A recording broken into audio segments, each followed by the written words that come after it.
What do I believe? I believe in the word equality. I believe in a woman's right to choose.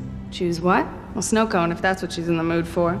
I believe in good barbecue, the two-step, and the right to carry a gun. World peace? Sure, why not? But if we really want to talk about world peace, we have to start by tearing down that wall that separates us from Mexico. That wall only enables us to ignore the violence and injustice that is occurring down there, thus making world peace nothing more than a beauty pageant pipe dream. God bless Texas.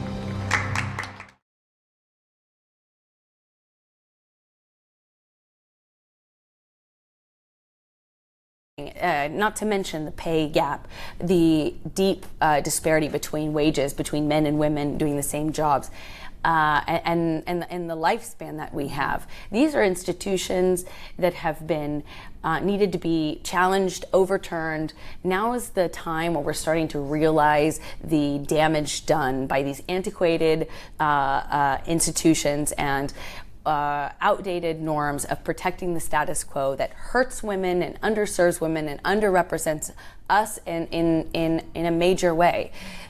We can't sit on our laurels and ride the wave of, which I'm very happy to see post all of the social movements that we have seen recently.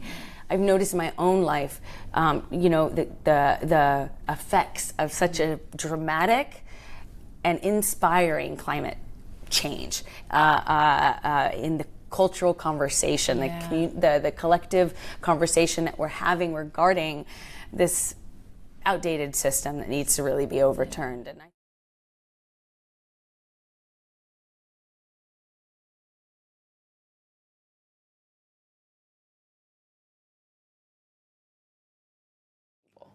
You've also worked as a translator for Spanish-speaking women on the border in the United States, waiting for deportation. Why that cause? I was so fortunate to be involved with Amnesty International the way I was, and they asked me with this particular mission in mind, knowing that I come from the border, knowing that I speak Spanish, and I was already working with that organization, and they came to me with this particular mission. They were collecting data to present to the Supreme Court on the status of human rights in our migrant crisis, in our border cities and in our border towns and in our border jails and our deportation processes. So they were collecting a huge amount of information, and I was lucky to be involved with them at a time. They asked me to come on a trip with them, and we spent a lot of time on the border, not just in the deportation camps, if you will, but in these like makeshift cities that are jails. I sat in many different hearings where I saw chain gangs of individuals just literally being one after the other sentenced. Some of them didn't even have shoes on. It was incredibly moving.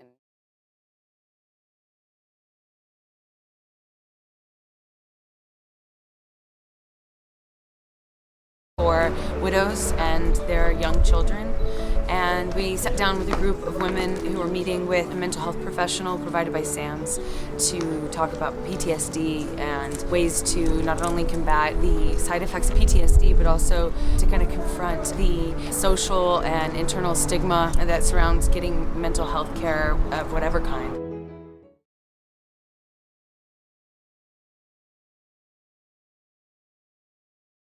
Be able to talk to women who typically have seen the worst of the worst in these situations, and these experiences matter to me, not just because I'm from that area, but because they're human.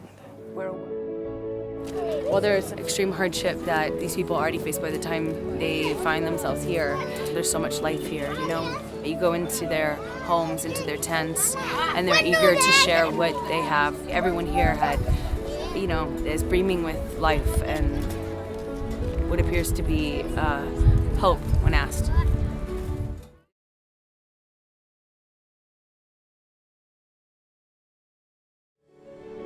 We're fighting for one of the most basic things that human beings should have the right to access to, which is basic medical care, health care. Health is something so fundamental to a life that we take it for granted.